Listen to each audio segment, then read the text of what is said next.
क्या काव्या सचदेवा कहीं पर अगर ये बताते हैं कि मैं एक इनकम टैक्स इंस्पेक्टर हूँ तो लोगों को डर लगता है क्या? लोग शॉक हो जाते हैं। मुझे देख के कोई कहता नहीं आप इंस्पेक्टर लगते भी हो क्यों? कैसे। मतलब रीज़न क्या है? क्या लगता है आपको कि कितने के ट्रांजैक्शंस करने में लोग इनकम टैक्स के रडार में आ जाते हैं, उनके ऊपर इनकम टैक्स का छापा पड़ सकता है? ऐसे कोई फिक्स्ड वो नहीं है, इट्स पूरे जस्ट भारत आपका। में कौन सा स्टेट ऐसा है जो सबसे ज़्यादा इनकम टैक्स देता है? महाराष्ट्र है शायद। सबसे ज़्यादा कलेक्शन वहीं सबसे से है। ज़्यादा कलेक्शन वहीं से। वहाँ पे सबसे ज़्यादा वेल्दी लोग बैठे हुए हैं। एक बड़ा कॉमन सा क्वेश्चन है कि रेट की इन्फॉर्मेशन कौन देता है, अंदर वाले या बाहर वाले? दोनों सोर्सेज से आती है, अंदर वाले भी देते हैं, बाहर वाले भी देते हैं। हाँ। फैक्ट्स क्लियर होने चाहिए। इनकम टैक्स इंस्पेक्टर की शुरुआती सैलरी कितनी होती है? डिपेंड करता है, एक्स वाई जेड सिटीज़ होती हैं तो उसके बेसिस पे होता है। काव्या की सैलरी कितनी है? जैसे मूवीज़ में दिखाते हैं वो जो तोड़ा फाड़ी राम जी रेड की पूरी प्रक्रिया बताओ कि जैसे अब रेड मानो किसी एक्स पर्सन को आपने टारगेट किया कि उस पर रेड मारना है, ठीक है, तो अब जा रहे हैं तो क्या होता है, फ़ोन कट होते हैं, क्या दीवार तोड़ते हैं, मतलब पूरा एक प्रोसेस क्या होता है? अगर कभी रेड में करोड़ों की रिकवरी हो जाए तो टीम को रिवॉर्ड में क्या मिलता है? फैमिली कहे शादी कर लो, करियर कहे अभी नहीं, तो फैमिली की सुनोगे या करियर की? करियर की फैमिली समझ जाएगी। ओके।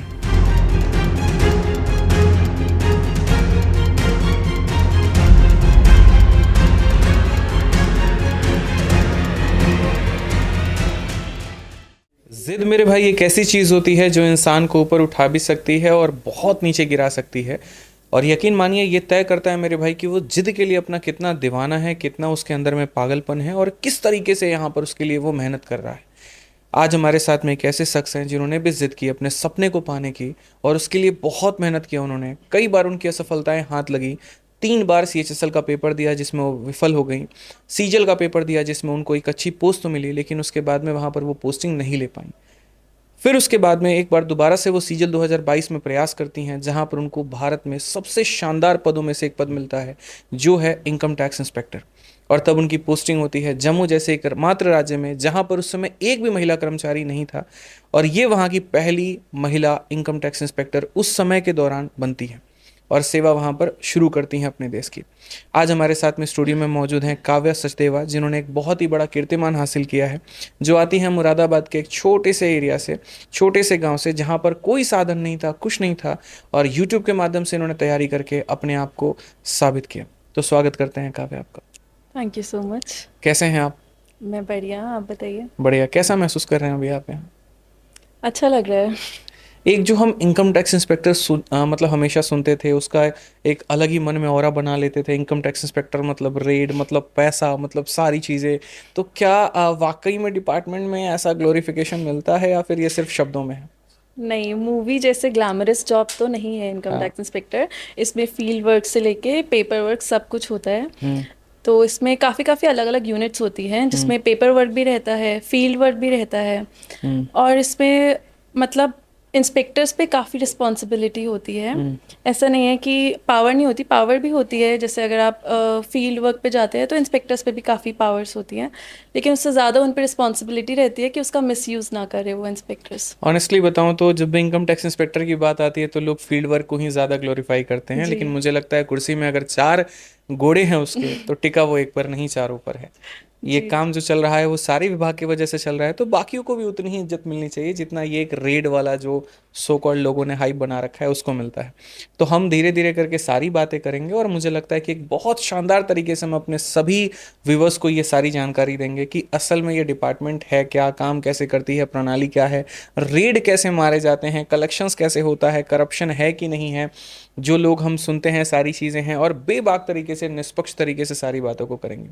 इसको करने के लिए मुझे लगता है शुरुआत करनी पड़ेगी आपकी स्टार्टिंग जर्नी से, जब आप एक लड़की थी, विद्यार्थी थी, स्टूडेंट थी, और जब आपने सपना सोचा था वहाँ पे सरकारी नौकरी का, तब से आपकी सारी जर्नी शुरू करते हैं। तो बताइए आप कहाँ से हैं और किस तरीके से आपने सपना सोचा सरकारी नौकरी का?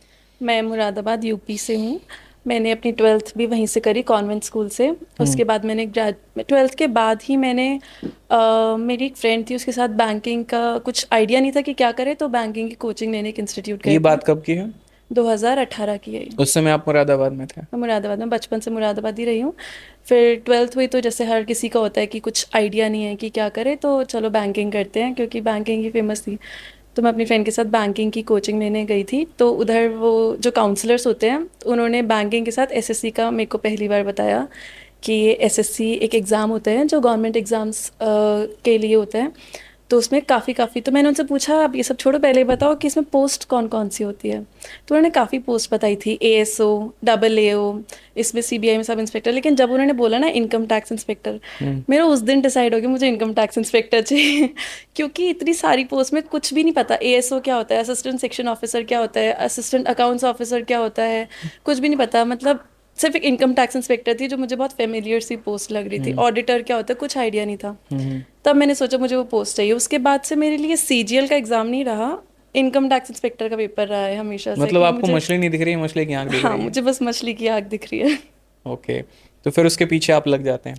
फिर उसके बाद मेरे को कोचिंग से कुछ खास समझ में नहीं आया था, फिर मैंने सेल्फ तो स्टडी कोचिंग कर वहीं दी। लोकल से ली थी आपने? लोकल कोचिंग नहीं ली थी, मतलब स्टार्ट करी थी, फिर मतलब सिलेबस का आउटर आउटर समझ लिया था कि क्या क्या सब्जेक्ट्स होते हैं क्या होते हैं। फिर मैंने घर पे बुक्स वगैरह लेके सेल्फ स्टडी करी थी। कितना समय लगा आपको तैयारी करने में? मेरे पे ना बहुत टाइम था, मतलब सीजीएल जैसे ग्रेजुएशन के बाद दे सकते हैं और मैंने तो ट्वेल्थ के बाद ही स्टार्ट कर दिया था। तो 3 साल थे। तो वो होता है ना कि लंबी रेस है तो आराम आराम से करो। या तो आप पे 1 साल हो, 1 साल में आपको जी तोड़ मेहनत करके करना है, या तो आप पे टाइम बहुत हो तो आप कंसिस्टेंटली करते रहो। तो मेरे पे वो ऑप्शन था कि मैं कंसिस्टेंटली लगी रहूँ। 3 साल तक लगी रही। साथ में सीएचएसएल के एग्ज़ाम दिए थे, बट सीएचएसएल में नहीं हुआ था। फिर घर वालों को लगा कि जब क्लर्क का एग्ज़ाम नहीं हो रहा तो ऑफिसर का तो कैसे ही होगा, तो उन्होंने बहुत बोला भी था कि कुछ और ट्राई कर ले। साथ में ट्यूशन्स भी पढ़ाती थी, 9th-10th की मैथ्स पढ़ाती थी। तो उससे भी कॉन्सेप्ट मेरा बिल्ड हो रहा था मैथ्स का। तो सीएचएसएल की तैयारी करी, साथ में सीजीएल की तो हो ही रही थी क्योंकि सेम सिलेबस है दोनों का। आपको ये लगा नहीं कि 12वीं में जिस उम्र में आपने इनकम टैक्स इंस्पेक्टर सोच लिया, वो एक बस ऐसा भी तो हो सकता है कि हाँ एक मन में क्रेज़ बन गया, लेकिन ज़रूरी नहीं कि हकीकत वही हो। बहुत एक कम एक छोटी उम्र होती है यार जहाँ पर 18 साल। हाँ 18 साल मैं एग्जैक्टली मान रहा हूँ, जहाँ पर कल के दिन सीबीआई वाली मूवी देख ली तो ले सीबीआई ऑफिसर बनेंगे, हमने देख लिया वहाँ पर एसडीएम है तो एसडीएम बनेंगे। तो ऐसे इनकम टैक्स इंस्पेक्टर ठीक है सोच लिया कि बनेंगे। मैंने बचपन में सीबीआई इंस्पेक्टर वो सोचा जिद आ था। जाती है ना। मैंने 2014 में जिद ली थी मुझे इंडिया टूर करना है, मैं उस पर लगी पड़ी हूँ। 2018 में मैंने लिया था इनकम टैक्स इंडिया टूर की इंस्पेक्टर। तो बात आप मत करो, मेरा एक अधूरा सपना है जो मुझे लगता है कि मेरा शायद भी था इस बट मैं कर मतलब रही हूँ। हाँ मैं मतलब मुझे लगता है कि टीचिंग में आने के बाद शायद वो मेरा एक इकलौता सपना होगा जो मैं कभी पूरा नहीं कर पाऊंगा। मेरे दो सपने थे, एक तो जिद होनी चाहिए। नहीं, जिद है बट मेरी जो कर्म है और जो मेरा काम है वो मुझे अलाउ नहीं करता है वहाँ पे। नहीं तो मेरे अगर आज भी ज़िंदगी में कोई मुझसे पूछे कि तुम क्या करना चाहते हो, तो बस सबसे पहला जिद ही यही है कि मुझे अपना भारत दर्शन करना है, मुझे देखना है अपने मुझे माँ भी बाप के अपना साथ। भारत देखना है हाँ पूरा। मुझे पूरा भारत देखना है, और भारत के बाद में मुझे अपना ये विश्व देखना है जहाँ पर हम इस धरती के गोले पे रहते हैं। लेकिन आज मुझे नहीं लगता कि अगले 10 साल तक तो मैं इतना आप फ्री हूँ। चाहो तो कुछ भी कर सकते हो। वो एक कहने इंसान में क्या नहीं अच्छा कर लगता सकता है कि है, अगर आप किसी चीज़ को चाहो तो कहने पूरी में नहीं कायनात होता। मिलाने में लग जाती है, बट मेरा वर्क मुझे नहीं लगता कि अलाउ कर पाएगा। यहाँ 2 दिन चले जाओ बट तो मेरा भी ऐसे ही है, सरकारी नौकरी कर रही सरकारी नौकरी है मैडम आपकी, आप इस बात को समझिए। हूँ। सरकारी नौकरी वालों की बहुत मौज है। और मुझे लगता है कि अब ऐसा ये नहीं कह सकते, नहीं तो वो लोग फिर हमें बोलना शुरू कर देंगे। सरकारी नौकरी में इतना तो है कि काम का बहुत प्रेशर नहीं है, आप छुट्टी लेके जा सकते हैं। आप अपने मन के मालिक हो, हाँ। आप भी कर सकते हो। नहीं मन के आप माल बंधे नहीं हो किसी चीज से। नहीं बंधे हुए हैं हम अपने कार्य के साथ में बंधे हुए हैं, बच्चों के सपनों के साथ में बंधे हुए हैं। जब दो मतलब पल अपने लिए चुरा सकते हो। मेरा पल यही है, इनके साथ ही मैं खुश रहता हूँ, सारी चीज़ें तो मुझे लगता है यही है। बहुत आएगा वो वक्त भी आएगा जब सारी चीज़ों को की जाएगी। ठीक है, तो काफ़ी एक बात बताइए, जब आप 12th में तैयारी कर रहे थे तो आपको बाकी लोगों की तरह अप एंड डाउन फील नहीं हुआ, लो फील नहीं किया आपने? मेरे साथ के सारे बच्चे डीयू जा रहे थे उस हम्म। टाइम पे, बहुत ज़्यादा क्रेज था डीयू का कि डीयू जाएंगे डीयू जाएंगे। हम्म। बट फैमिली बैकग्राउंड की वजह से बाहर भेजा नहीं उन्होंने। तो क्या फैमिली बैकग्राउंड क्या है, मतलब कैसा? मतलब ठीक है, मिडिल क्लास हूँ मैं। हम्म। मेरे पापा बिजनेस करते हैं हम्म। और मम्मा हाउसवाइफ ही है। हम्म। तो भेजा नहीं बाहर की डीयू में नहीं जाना। तो मैंने कब घर पे, फिर मैंने एक डिग्री कॉलेज में एडमिशन लिया, गवर्नमेंट डिग्री कॉलेज जैसे होती है। तो side by side preparation start करी, बीकॉम करा साथ में, उसके साथ प्रिपरेशन स्टार्ट करी। एंड उसके बाद फिर जब मेरी ग्रेजुएशन कंप्लीट हुई तब मैं एलिजिबल हो गई थी सीजीएल के लिए। तो मैंने फर्स्ट अटेम्प्ट दिया तो मेरी ऑडिटर लगी थी सीजीडीए में, फर्स्ट अटेम्प्ट में ही? फर्स्ट अटेम्प्ट में, हम्म। जिसमें मेरा सीएचएसएल एक भी बार क्लियर नहीं हुआ था वहाँ कई बार सीजीएल ऐसा होता है यहाँ पर कि सीजल में रैंक आ जाए, एमटीएस नहीं निकलता। होता है। हाँ तो फिर कुछ उसी में से आपका था कि सीजल निकल रहा है, सीएचएसएल नहीं निकल रहा बस। वो एम ही नहीं था मेरा, हाँ जिद तो सीजीएल की थी। बस ये भी हो सकता है एक बहुत बड़ा कारण। फिर क्या होता है, ऑडिटर क्यों नहीं ज्वाइन करते आप? ऑडिटर मेरा तो सपना इनकम टैक्स इंस्पेक्टर का ही अरे था। तो ऐसा थोड़ी नौकरी निकल गया ज्वाइन करो। तब 21 के बाद 22 21 तक प्रोसेस बहुत स्लो था ना सीजीएल का, तो 21 और 22 की ज्वाइनिंग में 1-2 महीने का ही फर्क था अच्छा, तो खाली। आपको लग रहा था कि 22 में अच्छा स्कोर है, 22 में मेरा उसमें तो अच्छा पोस्ट स्कोर अच्छा था, मिल ही मेरे को जाएगा। कॉन्फिडेंस था। तो कॉन्फिडेंस था तो फिर क्यों सीट खराब करना। हाँ चलिए, तो बहुत सीट। बढ़िया डिसीजन था ये आपका। ठीक है, तो फिर आखिर तो ज्वाइन तो नहीं किया आपने।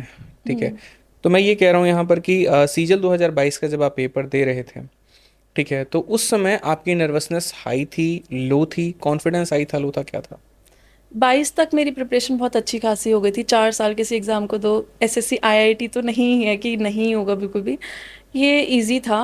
प्रीवियस ईयर ही बेस्ड था पूरा, तो आप अगर रिपीटिशन करते हो ना इस एग्ज़ाम में हम्म। तो गारंटीड है ये पेपर निकल जाएगा। तो हम्म। अगर 4 साल आपने दे दी कंसिस्टेंटली, तो मुझे कॉन्फिडेंस था कि बन जाऊंगी मैं।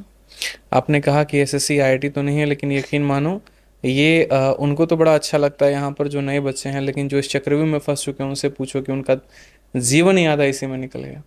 हालांकि मैं दुआ करता हूँ उनके लिए भी कि भगवान उनको एक बहुत सही रास्ता दें और बहुत कामयाब बनाएं।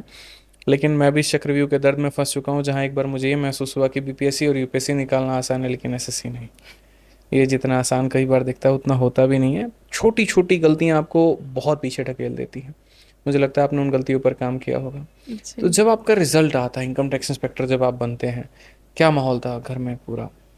घर में एक्सपेक्टेड तो था ही, तो मैंने तो बोल दिया था इस बार तो मेरी लग जाएगी अच्छी जॉब। हम्म। तो मेरा स्टार्टिंग से 2018 से था इनकम टैक्स इंस्पेक्टर बनना है। हम्म। लेकिन जब पोस्ट प्रेफरेंस का टाइम आता है, हम्म।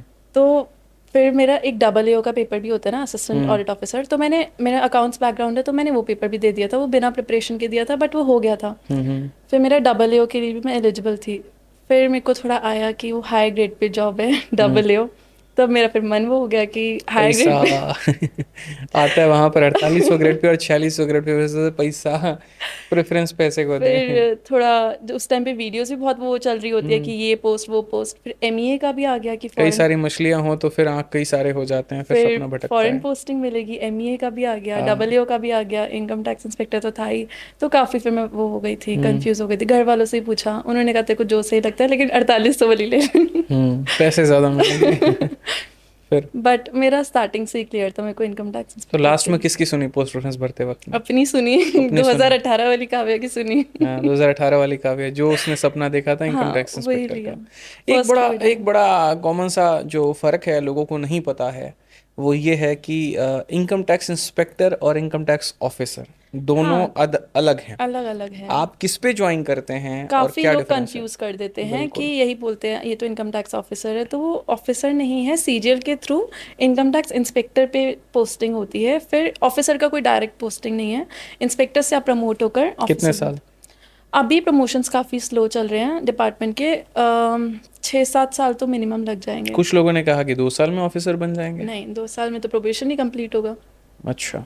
ये है कि आप एग्ज़ाम, डिपार्टमेंटल एग्ज़ाम होते हैं, हम्म। पहले आप post income tax inspector as a मतलब इंस्पेक्टर ज्वाइन कर लिया। हम्म। उसके बाद फिर आपको एक एग्ज़ाम देना पड़ता है कन्फर्मेशन का, हम्म। इनकम टैक्स इंस्पेक्टर के कन्फर्मेशन का, कि आपको कन्फर्म हो गई है ये जॉब। उसके बाद फिर एक इनकम टैक्स ऑफिसर का पेपर होता है, हम्म। वो क्लियर करना पड़ता है। वो क्लियर हो जाए फिर वैकेंसी के अकॉर्डिंग आपको ऑफिसर की पोस्ट मिलती है। कई बार ऐसा भी होता है कि आपने पेपर दिया, क्वालिफाई कर लिए, और उसके बाद में आपकी वो बेशक वैकेंसी है नहीं पूरी हो रही है, आपको ज्वाइनिंग नहीं दे रही है, लेकिन शायद ऐसा सुना है मैंने कि जो सैलरी है वो तभी से काउंट होनी शुरू हो जाती है ऑफिसर वाली, ऐसा हाँ है क्या? जो आपका इंक्रीमेंट है वो उस हिसाब से हो उस हिसाब जाता से, है। हाँ भाई जी। हमने पेपर दे दिया, हो गए हम सेलेक्ट, हाँ तो हमारी सैलरी अभी से दो, वो उस बेशक हिसाब ज्वाइनिंग से और हो। ड्यूटी बाद में देना। तो हम्म। ये सही है मतलब। ठीक है, एक बात बताइए कि इनकम टैक्स इंस्पेक्टर और ऑफिसर में आपने तो फ़र्क बता दिया, लेकिन लोगों को ये भी नहीं पता कि ये ग्रुप सी की पोस्ट है, जिसको अब जाकर के ग्रुप बी ग्रुप किया बी गया में है। लिए, हाँ जी। इस बार जाकर के ग्रुप बी में उसको डाला गया है। और ये ग्रुप बी ग्रुप सी का फ़र्क क्या है? लोगों बोले क्या फ़र्क पड़ता है, सैलरी तो वही आती है, बी में डाल लो सी में डाल लो, डिफरेंस क्या है? फर्क तो है उसमें, ग्रुप बी ग्रुप सी में, मतलब नाम का ही फर्क है। वैसे सैलरी सेम रहती है आपकी। हम्म। जैसे जीएसटी इंस्पेक्टर है वो ग्रुप बी में ही आती थी पहले भी, हम्म। बस एक इनकम टैक्स इंस्पेक्टर थी जिसको उन्होंने ग्रुप सी में डाल रखा था। फ़र्क क्या है मतलब दोनों में? ऐसा कुछ फर्क तो नहीं है। कुछ खास फ़र्क आपको नहीं लगता? ठीक है, ये बताइए कि इनकम टैक्स इंस्पेक्टर में कितने तरह के ड्यूटी होते हैं बेसिकली? लोगों के माइंड में सो कॉल्ड बन रखा है कि रेड जो रेट। होती है वो रेड रेड रेड, मतलब सारे जाते हैं रेडी करते हैं, तो ऐसा है क्या मतलब? नहीं नहीं, इसमें काफ़ी यूनिट्स होती हैं। मतलब इन्वेस्टिगेशन विंग जो सबसे ग्लैमरस जो जॉब है इनकम टैक्स इंस्पेक्टर की, वो विंग में लगती है, जिसमें आपके सर्चेस होती हैं, रेड्स कंडक्ट होती है, सर्वेज होते हैं, वो विंग होती है। उसके बाद एक असेसमेंट यूनिट भी होती है। ये तो हो गई नॉन असेसमेंट यूनिट इन्वेस्टिगेशन वाली। एक होती है असेसमेंट यूनिट, जिसमें सारा पेपर वर्क, ऑफिस वर्क होता है। उसमें भी जुरिस्डिक्शनल अलग होती है, फेसलेस अलग होती है। 2021 से फेसलेस हो गया ना हमारा डिपार्टमेंट, तो अब यूनिट्स काफ़ी बन गई है। फेसलेस यूनिट बन गई है, जुरिस्डिक्शन यूनिट बन गई है। बाकी फिर छोटे छोटे और टीडीएस हो गया, या काफ़ी सारे आईएनसीआई हो गया, ऑडिट हो गया, तो काफ़ी सारी यूनिट्स होती है डिपार्टमेंट में। वो आपको वैकेंसी के अकॉर्डिंग वहाँ पर आपको पोस्टिंग मिलती है। तो मतलब बेसिकली आप ये कहना चाह रहे हो कि दो तरह की यूनिट, एक असेसमेंट और एक नॉन नॉन असेसमेंट, हाँ असेसमेंट। जी। तो ये जो यूनिट्स हैं ये लोग खुद से चूज करते हैं या गवर्नमेंट नहीं देती नहीं, है? ये ऊपर से बोर्ड से ये ऑर्डर्स आते हैं कि आपके हाथ में कुछ भी नहीं है? नहीं आप चाहें मतलब कि मैं रेड वाली टीम में चले जाऊं, नहीं है नहीं नहीं नहीं। पॉसिबल? क्या जितना पावर इनकम टैक्स इंस्पेक्टर का दिखाया जाता है उतना पावर रियल में होता है या फिर वो बस फिक्शनल है? अगर आप जैसे सर्च वगैरह पे जाते हो तो इंस्पेक्टर पे काफ़ी पावर्स होती हैं। मतलब सीजर की, सर्वे की, मतलब हर चीज़ काफ़ी पावर होती है। रिस्पॉन्सिबिलिटी भी होती है कि आप उसका वही मिसयूज़ ना करो, बट पावर्स होती हैं। बाकी जो नॉन असेसमेंट यूनिट है उसमें थोड़ा ड्राफ्टिंग का ज़्यादा काम रहता है। जैसे आप ड्राफ्ट कर दो, बाकी अप्रूवल तो हायर अथॉरिटीज़ ही करते हैं, तो ये काम रहता है। क्या काव्या सचदेवा कहीं पर अगर ये बताते हैं कि मैं एक इनकम टैक्स इंस्पेक्टर हूँ तो लोगों को डर लगता है क्या? लोग शॉक हो जाते हैं। मुझे देख के कोई कहता नहीं आप इंस्पेक्टर लगते भी हो क्यों? कैसे। मतलब रीजन क्या है? प्रोफाइल में भी ऐसी मैं थोड़ी कॉर्पोरेट टाइप सी लगती हूँ। हाँ, तो लोग नहीं लगता नहीं कि मानते हैं। सरकारी नौकरी वाले ऐसे तो तो नहीं मेरे को होते आईडी होंगे। कार्ड दिखाना पड़ता है, मैं सच में हूँ। तो फिर दिखाने के बाद उसका तो रिएक्शन क्या डर होता जाते है? हैं, पहला कहते वर्ड क्या मैम हम होता है? 10,000 की जॉब करते हैं। तो वहां पर बस पीछे मत जाइए।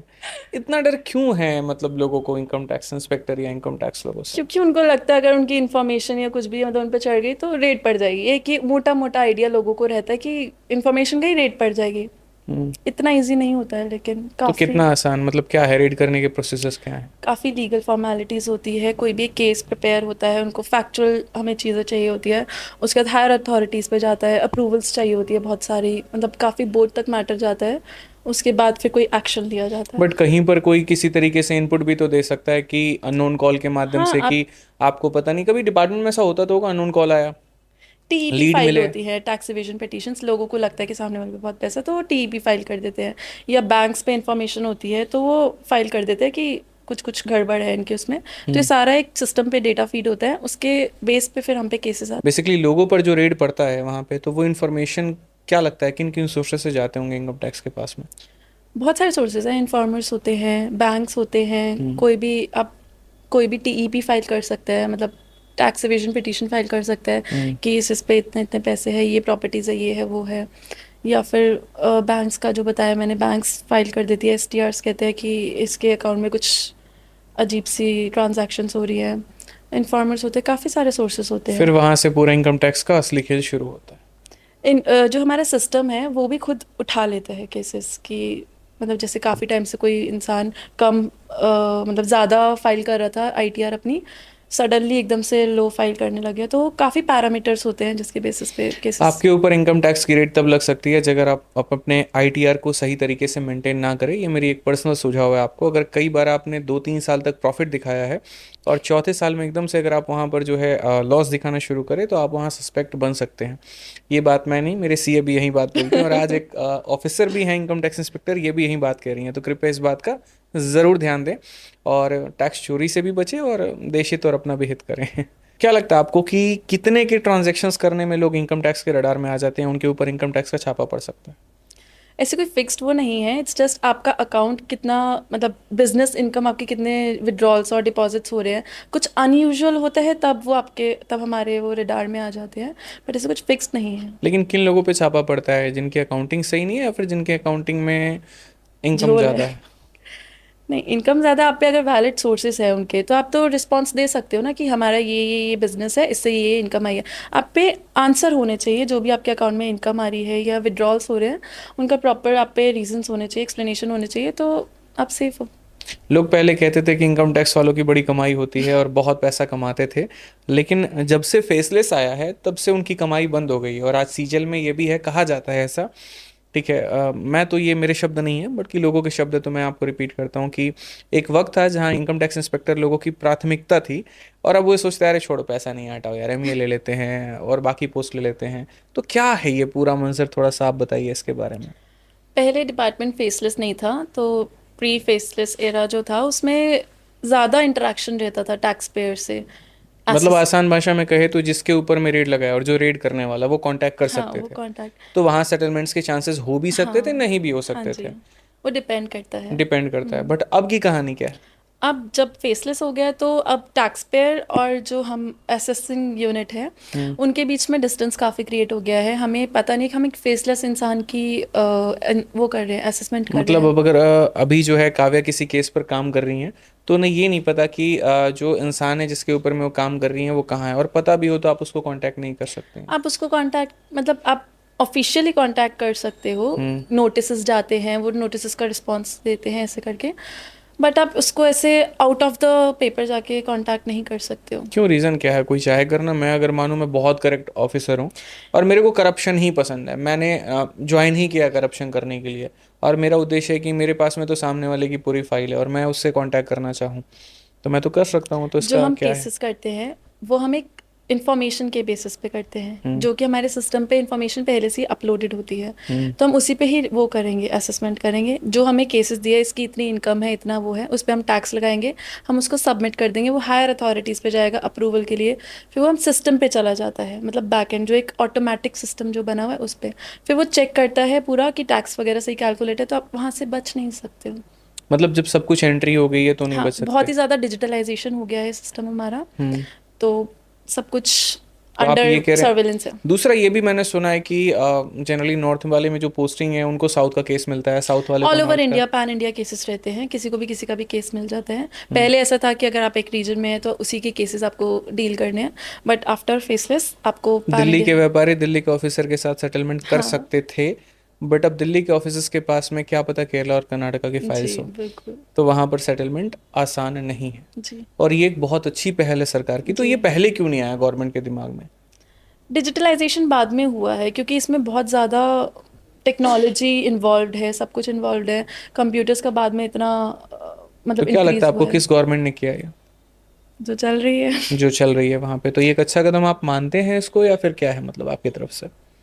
अच्छा है, बट इसकी वजह से मतलब प्रोस एंड कॉन्स रहते हैं, तो प्रोस क्या ये है है, प्रोज और कॉन्स दोनों पे अगर हम डिस्कस प्रोस तो करें ये तो। है कि करप्शन में काफ़ी डिक्रीमेंट आया है। हम्म। कॉन्स ये है कि रेवेन्यू थोड़ा सा कम कलेक्शन होता है, क्योंकि फेसलेस होने के बाद से अब पता नहीं चलता कि मतलब काफ़ी इंफॉर्मेशन मिस आउट सी रहती है बीच बीच में। अगर आपका ऑनलाइन कुछ जैसे नहीं है, डेटा वगैरह किसी ने पैन नहीं बनवा रखा, जो ऑफलाइन चीज़ है वो सर्वे नहीं कर पाते। तो ये दिक्कतें आ जाती हैं, थोड़ा कम हो गया लेकिन रेवेन्यू। मुझे लगता है सरकार इसके ऊपर में वर्कआउट करेगी जी आने वाले टाइम पर, और इसके ऊपर में भी कोई ना कोई समाधान ज़रूर निकालेगी। जी। जब बात इनकम टैक्स की आती है तो वो एक बहुत बड़ा नंबर होता है, और चूंकि आप काफ़ी समय कार्यरत रहे हैं जम्मू में, तो वहाँ पर टैक्स कलेक्शन कितना था नियर अबाउट 1,000-1,500 करोड़ तो था साल एक का। साल का। पूरे भारत में कौन सा स्टेट ऐसा है जो सबसे ज़्यादा इनकम टैक्स देता है, महाराष्ट्र है शायद, सबसे ज़्यादा कलेक्शन वहीं सबसे से ज़्यादा है। कलेक्शन वहीं से। वहाँ पे सबसे ज़्यादा वेल्दी लोग बैठे हुए हैं। अमीर तो गुजरात में भी बैठे हैं। महाराष्ट्र में पॉपुलेशन भी ज़्यादा है ना गुजरात से, तो चलिए, तो ये भी रीज़न हो सकता है। हालांकि वहाँ पर जो मुंबई का केसेस है वो ये है कि जितने भी सेलिब्रिटीज़ हैं और हाँ बाकी जी। सारे, वो बहुत ज़्यादा फेमस है। एक व्यापारी धंधा बहुत ज़्यादा का करता है लेकिन वो फेमस नहीं है, तो जल्दी नोटिस उस पर नहीं जाता है। लेकिन एक एक्टर की 4 मूवी भी अगर हिट हो जाए वहाँ पे, तो इनकम टैक्स वालों की नज़र में वो पहले आ जाते हैं। तो ये भी एक बहुत बड़ा कारण हो सकता है। बाकी तो इंडस्ट्री पूरी वहीं से चल रही है, तो ये भी एक रीज़न हो सकता है। इनकम टैक्स इंस्पेक्टर की शुरुआती सैलरी कितनी होती है। डिपेंड करता है, एक्स वाई जेड सिटीज़ होती हैं, हम्म। तो उसके बेसिस पे होता काव्या की सैलरी कितनी है। है। एग्जैक्ट तो नहीं पता। मतलब आता तो होगा, या तो फिर आप सैलरी देखते ही नहीं। मुझे लगता है इन्वेस्टमेंट काफ़ी कर रखी होगी आपने, तो वहाँ से इनकम आ रहा है तो चल रहा है काम। नहीं नहीं। तो फिर मतलब अगर आप एक सिटी में रहते हो तो एक्स वाई जेड में ही मिलाकर 70 to 80 के बीच में रहती है स्टार्टिंग सैलरी। 70 से 80 हज़ार। और सैलरी कैसे कैसे बढ़ती है, क्या प्रमोशन होने पर ही सैलरी बढ़ता है या कुछ समय काम इंक्रीमेंट करने होते हैं, पर। हर साल इंक्रीमेंट होते हैं। नहीं, लेकिन हमने तो सुना है कि सरकारी नौकरी में 7th पे के बाद 8th पे आए तो बढ़ेगा, 8th के बाद वो 9th तो आएगा। बढ़ेगा ही, बट छोटे छोटे इंक्रीमेंट हर साल होते हैं। वो छोटे इंक्रीमेंट्स क्या होते हैं। और कितने ज़्यादा तक के होते हैं? 2-3 हज़ार। 2-3 हज़ार। तो वो बढ़ते रहता है वहाँ पे। ये एक बहुत ज़रूरी बात है, क्योंकि लोगों को लगता है कि अगर हमने 60,000 पे ज्वाइन किया है तो हमारी सैलरी 60,000 ही होगी। हालांकि देखो, सारी जानकारी है मेरे को पता है, क्योंकि मैं खुद भी एक ऑफिसर रहा हूँ। बट मैं चाहता हूँ यहाँ पर कि एक प्रेजेंट जो ऑफिसर हैं, जो बैठे हुए हैं, तो वो आपको बताए तो आपको ज़्यादा क्लैरिटी इस बात का मिल पाए। ठीक है, तो काव्य एक बात बताओ, सैलरी मान लीजिए कि आपकी 80,000 थी जम्मू में। ठीक है, आप जब पोस्टिंग उसको लेते हैं गुड़गांव में, तो शहर का फ़र्क होता है, जी, और उसके बाद में एक होता है कि हार्ट सैलरी सिटीज़ है, बढ़ती है, बाकी सारी एचआरए चीज़ें हैं। वगैरह बढ़ जाता है, सब बढ़ जाता बिल्कुल। है। तो वहाँ पर सैलरी इंक्रीमेंट होगी या डिक्रीमेंट जाएगी? अगर आप कॉस्ट ऑफ लिविंग देखें तो फिर आपको इक्वल ही पड़ेगा, क्योंकि गुड़गांव बहुत ही महंगा शहर है, जम्मू थोड़ा कंपैरेटिवली सस्ता था। हम्म। तो एक्सपेंसेस के अकॉर्डिंग तो कोई फ़र्क नहीं आता, बट अगर आप मॉनेटरीली देखें हम्म। तो गुड़गांव में ज़्यादा सैलरी है। एक ज़्यादा। सिटी है नहीं। एक्सिटी। ठीक है, इनकम टैक्स इंस्पेक्टर के प्रमोशन एस्पेक्ट्स क्या होते हैं? कितने साल में कौन सा पोस्ट मिलता है? आप सीजीएल से पहले डायरेक्ट इनकम टैक्स इंस्पेक्टर लगते हैं, फिर उसके 6-7 साल बाद मिनिमम, मतलब अभी वैकेंसी स्लो, वो प्रमोशन स्लो है, तो 6-7 साल बाद आपको इनकम टैक्स ऑफिसर की पोस्ट मिलती है। उसके 5 से 6-7 साल बाद, मतलब प्रमोशन उस पर ग्रोथ रेट अभी स्लो चल रहा है, तो 5-6 साल, 10 साल भी मान लो, अभी तो थोड़ा ज़्यादा ही स्लो चल रहा है, 10 साल लग जाएंगे ACIT IRS कैटेगरी आने में, assistant commissioner of income tax. फिर उसके बाद 4-4 साल का गैप रहता है, असिस्टेंट से डिप्यूटी कमिश्नर 4 साल बाद, डिप्यूटी से जॉइंट कमिश्नर, जॉइंट से एडिशनल कमिश्नर, एडिशनल कमिश्नर से कमिश्नर 4-4 साल बाद ही, कमिश्नर से आप बनते प्रिंसिपल कमिश्नर, प्रिंसिपल कमिश्नर से चीफ कमिश्नर, फिर प्रिंसिपल चीफ कमिश्नर, उसके बाद आप chairman of central board of direct taxes. तो काव्य, जिस उम्र में ज्वाइन आपने किया है, क्या आपको लगता है आप कौन से पोस्ट तक जा पाएंगे? यही ग्रोथ रेट रहा तो शायद ही जॉइंट तक, जॉइंट कमिश्नर। और जो बाकी जो सबसे टॉप लेवल पर बैठे लोग होते हैं, वो कौन से एग्जाम को दे करके वो बनते हैं? यूपीएससी से IRS से डायरेक्ट असिस्टेंट कमिश्नर में एंट्री होती है। हम्म। तो मान लो आप 22 या 23 की एज में यूपीएससी से असिस्टेंट कमिश्नर बन गए, हम्म। उसके बाद फिर वही डिप्यूटी ज्वाइन। असिस्टेंट कमिश्नर बनने के दो रास्ते हैं, या तो सीजीएल का पेपर दो और कई सालों के दस प्रमोशंस के, पंद्रह साल मान लो। 10 से 15 साल के प्रमोशन के बाद में आप वहां पर जाते हो, या फिर यूपीएससी का पेपर निकालो और एक ही बार में डायरेक्ट। चले जाओ। जी, तो क्या सोचा आपने वहां पे उस पोस्ट तक जाने के लिए? क्या आपको प्रमोशन का वेट करना है या फिर यूपीएससी का पेपर देना है? यूपीएससी भी मैंने स्टार्ट करी है अच्छा, तैयारी भी शुरू प्रिपरेशन। कर दी है। टाइम तो होता इंडिया है, टूर के साथ साथ प्रिपरेशन हो पाएगा? ट्राई करूंगी। मतलब एक तरफ नौकरी, फिर इंडिया टूर भी है, फिर प्रिपरेशन भी है, क्या लगता है इंसान पॉसिबल है? सब कर सकता है चाहे तो। ये चांद पे जज्बात चला गया। बहुत बढ़िया है। तो ये जज्बात अच्छे हैं, और उम्मीद भी करूंगा और कामना भी है, मेरी शुभकामनाएं हैं कि आप उस पद तक ज़रूर पहुंचे, ताकि दूसरा जो पॉडकास्ट हम करें वो सीधा ज्वाइंट कमिश्नर के साथ करें, और हमारे बच्चों को बहुत ज़्यादा इन्फॉर्मेशंस भी वहाँ पर मिल पाए। इनकम टैक्स इंस्पेक्टर में लोग ऐसे कहते हैं कि ट्रांसफर्स नहीं मिलते, और चूंकि पहले आप जम्मू में थी, अब आप गुड़गांव में हैं, तो ये ट्रांसफ़र कैसे पॉसिबल हो पाया? इंटर जोनल ट्रांसफ़र्स बंद है, लेकिन अगर आप जोन के अंदर ही ट्रांसफ़र लेना चाहे तो वो तो चलते हैं। हम्म। जैसे अभी मैं नॉर्थ वेस्टर्न जोन में लगी हूँ, हम्म। तो इसमें जम्मू कश्मीर, हरियाणा, हिमाचल, पंजाब, ये 4 स्टेट्स आते हैं। तो इन स्टेट्स में अगर मुझे ट्रांसफ़र चाहिए तो वो मिल जाता है। आप जोन के बाहर नहीं जा सकते हो। जाना भी है तो लोन बेसिस करके होता है, उसमें 5 साल के लिए आप किसी जोन से बाहर जा सकते हो। हम्म। काफ़ी लोग ऑप्ट भी करते हो, हम्म। बट वैसे इन जनरल आप जोन से बाहर नहीं जा सकते हो। तो ये 4 स्टेट्स में आप कहीं पे भी ट्रांसफ़र ले और सकते इन हो। स्टेट्स के बाहर जाना चाहें तो? लोन बेसिस है बस, उसके अलावा कोई चांस नहीं, वरना फिर से सीजीएल लो। लेकिन उन लोन बेसिस का भी तो होता होगा, कोई वैलिड रीज़न देना पड़ता हाँ, होगा। आपको रीज़न वगैरह देना पड़ता है, उसकी भी काफ़ी फॉर्मेलिटीज़ आपने होती क्या है। रीज़न दिया था गुड़गांव में पोस्टिंग के लिए? मैं तो जोन में ही हूँ ना। अच्छा, आप जोन में ही हो, हाँ, तो ये इसके लिए कोई रीज़न हरियाणा नहीं तो देना जोन ही पड़ता। है ना ना। लेकिन फिर भी ये भी तो बंद है, बहुत नहीं मिल पाता, लोगों अप्लाई करते हैं वहाँ पर। मतलब नहीं मिल पाता। ऐसा होता है कि आपको अगर नॉर्मल स्टेशन पे पोस्टेड हो आप, तो आपको 3 साल उस स्टेशन में रहना ही रहना है। जैसे चंडीगढ़ में हो, गुड़गांव में, नॉर्मल स्टेशन हैं। फिर आते हैं सेमी हार्ड स्टेशंस। जैसे जम्मू सेमी हार्ड था, तो उसमें आपको 2 साल कंप्लीट करने हैं। उसके बाद आते हैं हार्ड स्टेशंस, जैसे श्रीनगर हो गया, शिमला हो गया, वहाँ पे आप 1 साल के बाद ट्रांसफ़र ले सकते हो। मतलब अप्लाई करो, फिर बातें हो, फिर वो अप्लाई वैलिड करो, रीज़न आप अपना पूछेंगे। जेन्युइन रीज़न बताओगे, मतलब दिक्कत बताओगे, तो कंसिडर करा जाता है आपके उसको। मेरा इसलिए हो गया, मैं मतलब अनमैरिड फीमेल्स को ज़्यादा प्रेफरेंस मिलती है, अगर वो बहुत ही ज़्यादा ऐसे स्टेशन पे पोस्टेड है। जैसे मैं जम्मू पोस्टेड थी, तो थोड़ा प्रेफरेंस मिल जाता है। एक बड़ा कॉमन सा क्वेश्चन है कि रेट की इन्फॉर्मेशन कौन देता है, अंदर वाले या बाहर वाले? दोनों सोर्सेज से आती है, अंदर वाले भी देते हैं, बाहर वाले भी देते हैं। हाँ। फैक्ट्स क्लियर होने चाहिए। फैक्ट्स क्लियर होने चाहिए। तो जो रेट का इन्फॉर्मेशन देता है, क्या उसको कोई टिप मिलता है? हाँ, मिलता है। मतलब कितना, क्या परसेंटेज होता है? परसेंटेज ऐसे फिक्स नहीं, केस टू केस डिपेंड करता है, अगर जितनी रिकवरी हुई है उसके बेसिस पे मिलता मेरा एक सवाल ये है कि चूंकि आप अभी असेसमेंट यूनिट में हो तो आप कभी रेड में नहीं गए, लेकिन चूंकि आपके कलीग्स होंगे वो रेड में गए होंगे, तो कभी आपने उनसे बातें की वहाँ पर, आपने पूछा कि हाँ यार रेड कैसे होता है, थोड़ा मेरे को बताओ, एक्साइटेशन है तो क्या क्या रेड, मतलब थोड़ा एक क्लियर फिगर हम चाहते हैं, क्लियर तरीका हम चाहते हैं कि जो मूवी में दिखाया जाता है वो ना हो, एक रियल इनकम टैक्स इंस्पेक्टर बताए कि रेड में लोगों ने किस किस तरीके से पैसे छुपाए थे, कहाँ छुपाए थे, कुछ ऐसी व्याख्या, कोई ऐसी कहानी, कोई ऐसा कुछ याद हो तो। जैसे मूवी में दिखाता है थोड़ा थोड़ा तो वैसे होता ही है, मतलब रेड एक दिन की तो नहीं होती, 4-5 दिन लगते हैं। हम्म। फीमेल्स को ऑफिस और फैक्ट्रीज में ज़्यादा नहीं ले जाया जाता, बट रेजिडेंस पे फीमेल्स को ले जाया जाता है, क्योंकि वहाँ पे पहले से ही फीमेल्स वगैरह होती है जो भी उनके घर की होती है। हम्म। तो रेजिडेंस पे फीमेल इंस्पेक्टर का होना ज़रूरी होता है। हम्म। तो अगर जैसे बाहर जाते हैं रेड के लिए, 4-5 दिन की होती है, उन लोगों को बहुत ज़्यादा डिफ़िकल्टीज़ भी फेस करनी पड़ती है जो रेड पे जाते हैं, क्योंकि वहाँ पे सोने का कोई इंतज़ाम नहीं होता है, कुछ नहीं होता है। जहाँ पे जगह मिल रही है वहाँ सो रहे हैं, जैसे नहा रहे हैं, धो रहे हैं, कुछ भी कर रहे हैं, उनको हम्म। उसी जगह पे रहना होता है, वो लॉक्ड हो जाता है उस जगह पे 3-4 दिन के लिए। तो काफ़ी स्ट्रगल भी होता है। फिर जैसे मूवीज़ में दिखाते हैं वो जो तोड़ा फाड़ी रामेजिंग रेड की पूरी प्रक्रिया बताओ कि जैसे अब रेड, मानो किसी एक्स पर्सन को आपने टारगेट किया कि उस पर रेड मारना है, ठीक है, तो अब जा रहे हैं तो क्या होता है, फोन कट होते हैं, क्या दीवार तोड़ते हैं, मतलब पूरा एक प्रोसेस क्या होता है? पहले तो सारा सर्च से पहले का जो भी प्रोसेस वगैरह होता है, हम्म। फैक्ट्स वगैरह इकट्ठे हो जाते हैं। हम्म। उसके बेस पे फिर टीम जाती है। हम्म। किसी के मान लो घर पे रेड हो रही है, टीम पूरी जाती है अंदर। सबसे पहले फ़ोन्स वगैरह सब कुछ बंद कर देते हैं, कनेक्शंस वगैरह हटा देते हैं। चेकिंग वगैरह होती है हम्म। पर्सन्स की। हम लोगों की भी चेकिंग होती है कि हम बाहर से कुछ नहीं लाए हैं, ऐसे हम्म। करके। उसके बाद फिर रामजिंग स्टार्ट होती है। आप लोग का फोन बंद होता है? नहीं, हमारा तो चल रहा आपका है। चलता है, ठीक है, फिर? तो उसके बाद फिर डैमेजिंग स्टार्ट, पेपर वर्क होता है पहले सारा। पहले उनसे हम प्रीलिमिनरी क्वेश्चंस वगैरह कर लेते हैं कि आप खुद ही सरेंडर कुछ करना है तो कर दो। हम्म। तो वो सब होता है। उसके बाद फिर जो उन्होंने बताना होता है बता देते हैं, नहीं बताना तो फिर हम ढूंढना शुरू कर देते हैं। कैसे, क्या क्या कैसे ढूंढते हो? सब कुछ जैसे मूवी में दिखाते हैं ना, सब कुछ दीवारें में के अंदर भी जाके, अलमीरास में हम्म। सारे डैमेजिंग करके, हम्म। ऐसे करके सारी चीज़ें ढूंढी जाती है। हम्म। फिर सर्च स्टार्ट होती है, रूम्स वगैरह में जाते हैं या बाहर लॉबी वगैरह में। पहले कुछ इंस्पेक्टर फैमिली के साथ ही रहते हैं कि इधर उधर ना चले जाएं।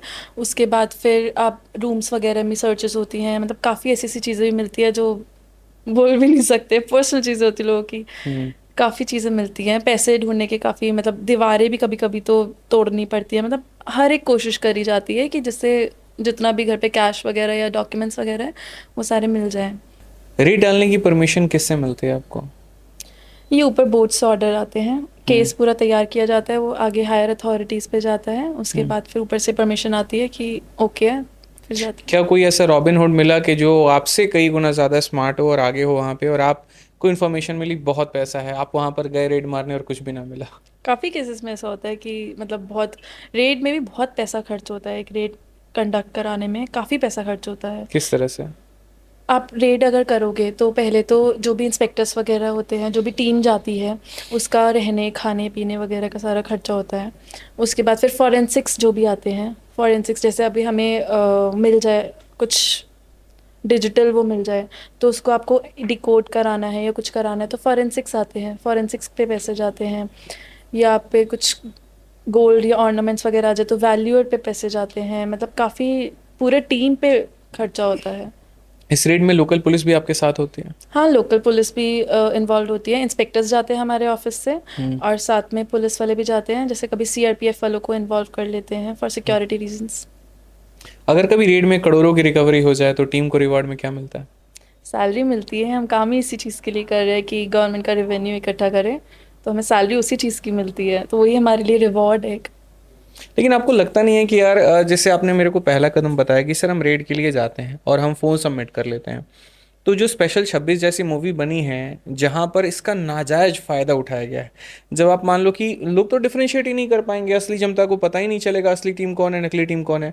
मानो एक एक्स पर्सन है, मानिए हमारे मिश्रा जी हैं, उनके घर पे कभी जो है टीम पहुंच गई, अब फ़ोन ही जाके काट दिया, वो तो वेरीफाई भी नहीं कर सकते कि हाँ ये असली में इनकम टैक्स के लोग थे या नकली के थे, तो वो कैसे होता है, कैसे हैंडल करते आप हैं? वारंट देखिए, वारंट पे प्रॉपर स्टैम्प सिग्नेचर होते हैं, आईडी कार्ड्स देखिए सबके, उसी से आपको पता चल जाता है। पासपोर्ट नकली बन जाते हैं, वारंट क्या है? वारंट ऐसे नकली कहाँ बनते हैं? बनते हैं, स्पेशल 26 मूवी इसी के ऊपर में, इनफैक्ट लोग तो असली में रेट डाल रहे हैं। ये तो है, उसमें आप इसके कुछ ऊपर कर में नहीं कभी सकते। केसेस आपने नहीं देखे हैं ऐसे कभी? देखें देखें। देखे हैं आपने, तो सरकार क्या एक्शन लेती है उस पर? बाद में ही कंप्लेन हो सकती है, उस टाइम तो फ़ोन वोन जब्त कर लिए तो क्या ही कर लोगे? वारंट अगर उन्होंने नकली दिखा भी दिया तो फिर क्या ही कर सकते हो, बाद में ही कंप्लेन करोगे। उससे बचने का तो ऐसा कुछ है नहीं। कभी ऐसा होता है कि आप रेड मारने चाहते हो पैसे की, और आपको वहाँ पे असला बारूद या बाकी चीज़ें मिलती हैं, और फिर आपको लगता है यार ये तो जो खोजने हैं तो उससे खतरनाक चीज़ हो गई?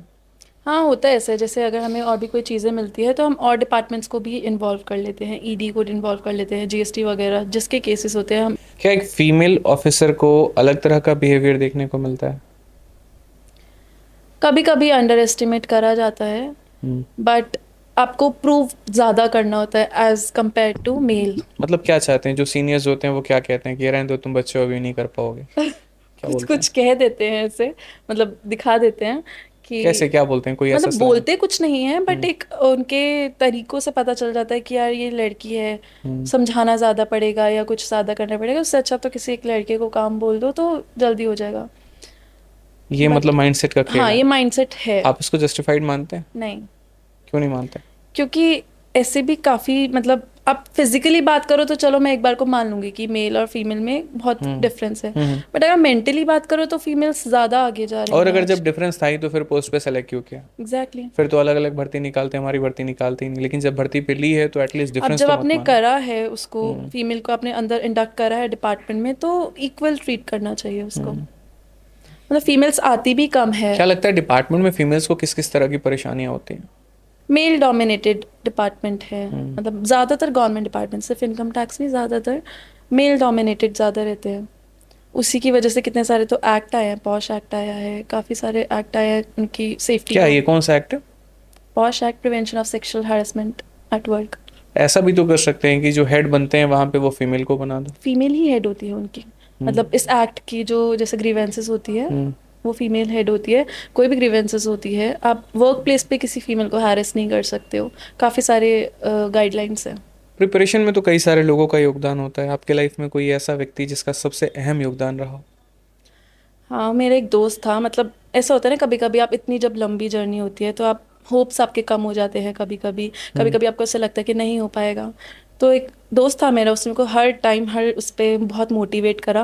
प्लस अगर आपके पास एक वो होता है पार्टनर, पढ़ाई स्टडी पार्टनर जो होता है, तो आप उसके साथ रहते हो तो कॉम्पिटिटिवनेस भी आती है आप पे, डेली एक मोटिवेशन रहता है कि अब इतना सिलेबस कंप्लीट करना है, अब इतना मॉक टेस्ट लगाने हैं। तो अगर आपके पास आपके कोई फ्रेंड वगैरह कोई भी रहती है तो एक कॉम्पिटिटिवनेस में आपकी पढ़ाई चलती रहेगी ना, तो बहुत स्मूथली चलती है। वरना डेली डेली आपको पता नहीं चलता कि कितना टारगेट करना है, कितना क्या करना है। एक कोई साथ रहता है तो आपको इजीली स्मूथली चलता है तो सब। जो दोस्त आपके साथ में थे यहाँ पे, क्या उनकी नौकरी लग गई?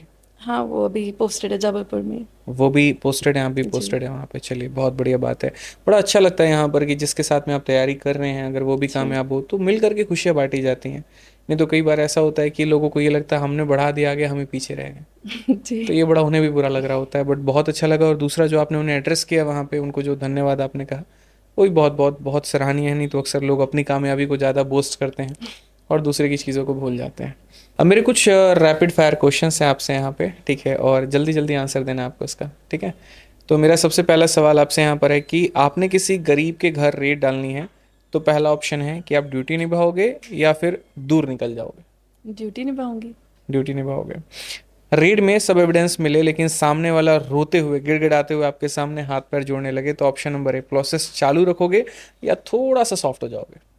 प्रोसेस चालू रखूंगी, सब ड्रामे भी करते हैं काफ़ी लोग तो। किस तरह के ड्रामे होते वो मतलब हाई लेवल वो होंगे अर्निंग पे, हैं? एंड वो बिल्कुल ही गरीब बन जाएंगे कि हम पे तो दाल रोटी के भी पैसे नहीं हैं। हम्म। तो वो दिखता है, अगर आप मतलब उनका केस ही सेलेक्ट हुआ होगा, किसी ग्राउंड्स पे सेलेक्ट हुआ होगा ना, कुछ तो झोल करा होगा उन्होंने। तब तो हुआ होगा। तो एंड में तो सभी रोते हैं। फैमिली कहे शादी कर लो, करियर कहे अभी नहीं, तो फैमिली की सुनोगे या करियर की? करियर की फैमिली समझ जाएगी। ओके। गलत केस अप्रूव करना पड़े बॉस के कहने पर, तो करोगे या नहीं करोगे? लेकिन नौकरी जा सकती है, तब क्या करोगे? कोई बात नहीं, ऐसे गलत केस तो नहीं अप्रूव करूंगी। ट्रुथ के लिए लड़ाई लड़ो या आराम से चलती नौकरी को करो? लड़ाई, आई एम एडवेंचरस। तो कितनी लड़ाई आपने अभी तक लड़ी है ऐसे? अभी तक तो नहीं लड़ी, मौका अभी ही तक नहीं तो नहीं, आया। मौका नहीं आया, मतलब ऐसा कभी हुआ नहीं, सब चल रहा है और सही चल रहा है। हम्म। काव्या, बहुत शानदार रहा और बहुत बढ़िया तरीके से आप बच्चों के लिए मोटिवेशन रही हैं। अक्सर ऐसा होता है कि नौकरी लगने के बाद में हाथ पीले कर दिए जाते हैं लड़कियों के, तो कभी आपके घर वालों ने प्रेशर नहीं किया शादी के लिए? किया था, जब मेरे एग्जाम्स नहीं निकल रहे थे तब हम्म। रिश्ते वगैरह अगर आए होंगे नहीं, तो अब तो निकल गई, अब तो बोलेंगे क्या अकेले अकेले इंडिया टूर घूम रहे हो, आराम से शादी करो नहीं, परिवार के अब साथ। नहीं करते, जब तक नहीं निकला था तब तक फिर भी आप बोल उल्टी देते। गंगा बहा रहे हो अब मुझे उल्टी लगता है। अब तो बेटी है। तो बेटी है तो क्या हुआ, मतलब हो गया एक टाइम पे, तो अब तो शादी कर देनी चाहिए, ये बोलते वैसा हैं। माइंडसेट है। बोलते हम्म। हैं। फिर आपका क्या कॉल होता है? मुझे फ्रीडम चाहिए, मुझे जो ये जॉब नहीं, जो गवर्नमेंट जॉब ने फ्रीडम दी है, इमोशनली, फाइनेंशियली, ये फ्रीडम बहुत ज़रूरी होती है एक लड़की के लिए। हम्म। मतलब पहले आप अपने फादर के घर रहते हो, उसके बाद फिर आप हस्बैंड के घर चले जाते हो, तो ये जो बीच का फेज़ होता है ना, ये सिर्फ आपका खुद का होता है। जो आपकी एक इंडिपेंडेंसी, एक जो आपकी पहचान होती है, यही फेज़ रहता है आपका। तो I am enjoying that phase. बहुत खूबसूरत आंसर है आपका, और मैं इस बात से सच बताऊं तो मैं बहुत सहमत हूं। इनफैक्ट मैं अपनी बहन को भी यही बात कहता हूं कि एकदम से इमीडिएट से तुम यहाँ पर शादी करने के डिसीजंस मत लेना, क्योंकि जो आपने कहा बिल्कुल सही कहा कि शुरू में तो घर वालों की सुनो और बाद में ससुराल वालों की सुनो, तो खुद की ज़िंदगी रहती नहीं है। आइडेंटिटी नहीं और फिर रहती हम है। ये कहते हैं कि लड़कियां खुद कदम पे क्या कर रही हैं। हम्म।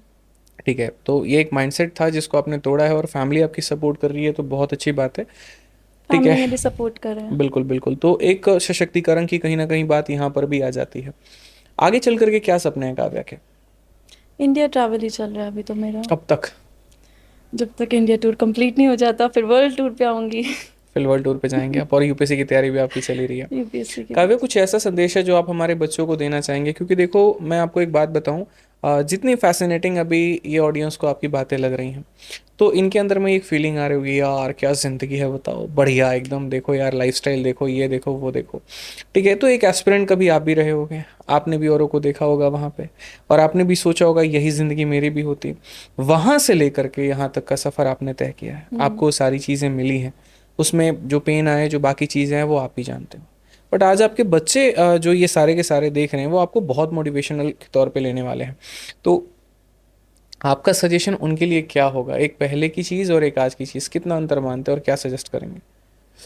मतलब मेरा यही बिलीफ रहा है कि मतलब सपने छोटे हो आपके या बड़े हो, लेकिन वो आपके खुद के होते हैं। तो मतलब ऐसा भी होगा कि लोग आप पे कहेंगे कि नहीं हो पाएगा, आपको खुद पे भी सेल्फ डाउट आएगा कुछ दिनों में, कुछ टाइम पे। बट एक वो होता है ना कि जिद होनी चाहिए। अगर आपके अंदर वो स्किल आ गई, मतलब खुद पे भरोसा करना भी एक स्किल है, अगर वो आपके अंदर स्किल आ गई तो दुनिया की कोई भी लिस्ट या रैंक आपकी वैल्यू डिसाइड नहीं कर सकती है। अगर आपके अंदर एक वो जिद घुस गई, और सही चीज़ की जिद होनी चाहिए, ऐसे भी नहीं कि कुछ भी वो जिद बना लो कि ये चाहिए तो वो नहीं। एक सही डायरेक्शन में आपकी एक जिद होनी चाहिए, और उसको आपको अचीव करने के लिए सारी हार्ड वर्क करना चाहिए। भाई सही बताओ ना यार, देखो तो मेरे पास में तुम लोगों के लिए एक ही शब्द है कहने का, और वो ये है कि देखो तुम्हारा संघर्ष तुम जानते हो। कई रात तुम भूखे सोते हो, या फिर यहाँ पर जो है रोटी के साथ में बटर लगा के खा के सोते हो, दुनिया कोई नहीं देखने वाली है। ये जो तुम्हारा पल है, तुम्हारा संघर्ष है, तुम तक है यहाँ पे। लेकिन मैं जो चाहता हूँ वो क्या चाहता हूँ कि जो लड़कियां हैं वो एक दूसरी काव्या बने, वो जा करके जिए वो ज़िंदगी जो ये वादियों में जी रही हैं, अपने दम पर मेहनत करती हैं, उस दम पर पैसा कमाती हैं और उस दम पर अपनी ज़िंदगी जीती हैं। तो मैं चाहता हूँ कि तुम्हारे लाइफ में भी वैसा मौका ज़रूर है कि तुम अपने दम पर अपने सपनों को पूरा कर पाओ। और उसके लिए कुछ नहीं लगता भाई, 1 साल का डेडिकेटेड मेहनत लगता है, अगर आप अपने लिए ईमानदार हैं तो। आप वीडियोस में देखते हैं यहाँ पर कि यार देखो ये इंसान कितना अच्छा है, कितनी बढ़िया इसकी लाइफस्टाइल है, लेकिन यकीन मानो उस इंसान जैसा बनने के लिए बहुत मेहनत लगती है, बहुत तपस्या लगती है। तो अपने आप से धोखाधड़ी मत करो, ईमानदारी रखो अपनी तैयारी में। और दूसरा मैं चाहूँगा यहाँ पर कि आज ये काव्या बैठी हैं, कल पर कोई और हो, उसके ऊपर कोई और हो यहाँ पे, और ये ज़िंदगी सिलसिला चलता रहे। तो दोस्तों बस इतना कहना चाहूँगा कि ईमानदारी से मेहनत करो, और ये सिलेक्शन के बाद की जो झांकी है ना, बहुत खूबसूरत है यार, बहुत खूबसूरत है। बस दिल लगा करके मेहनत करोगे तो तुम भी वो ज़िंदगी जी पाओगे। आज तुम कैमरे पे देख पा रहे हो, कल के दिन कैमरे के पार आ पाओगे। तो हमारी तरफ से पूरी सारी शुभकामनाएं हैं, और काव्य आपको बहुत बहुत धन्यवाद है। ये मेरा पहला पॉडकास्ट एक इनकम टैक्स इंस्पेक्टर का था, जो ड्यूटी करने के बाद में हमने पॉडकास्ट लिया। अक्सर में हमारे जब बच्चे सेलेक्ट हो जाते हैं तो हम लेते हैं, लेकिन उनको उतना एक्सपीरियंस होता नहीं है। उन्हें तो पता भी नहीं, ज़्यादातर जो उन्होंने रील में देखी है तो वो आइडिया उनको होता हम्म। है। बट अब मेरा फोकस ही थोड़ा सा ऐसा है कि अब मैं उन लोगों की पॉडकास्ट लेना चाहता हूँ जो डिपार्टमेंट में 1-2 साल बिता चुके हैं, ठीक है, ताकि हम वास्तव में जान पाएँ कि रील वर्सेस रियल में डिफरेंस क्या है। तो बहुत अच्छे तरीके से आपने आंसर दिया और आपके लिए भी मेरी पूरी शुभकामनाएं हैं, हमारी तरफ से भी थैंक पूरा इंडिया टूर घूम लीजिएगा। यू। ठीक है, अब हमारे हिस्से का भी टूर आपके नाम पे है, श्योर। आप घूमिए बढ़िया से, एंजॉय करिए, ठीक है। और हम भी अपने काम में लगे पड़े, ठीक है। बहुत सारी शुभकामनाएं हमारी तरफ से। Thank you. मिलते हैं दोस्तों अगली वीडियो में। पॉडकास्ट कैसी लगी ज़रूर बताना और शेयर करना है इसको हर जगह पे। कोई मन का कमेंट रहा तो वो भी ज़रूर बताना। आज के लिए इतना ही, बहुत बहुत धन्यवाद।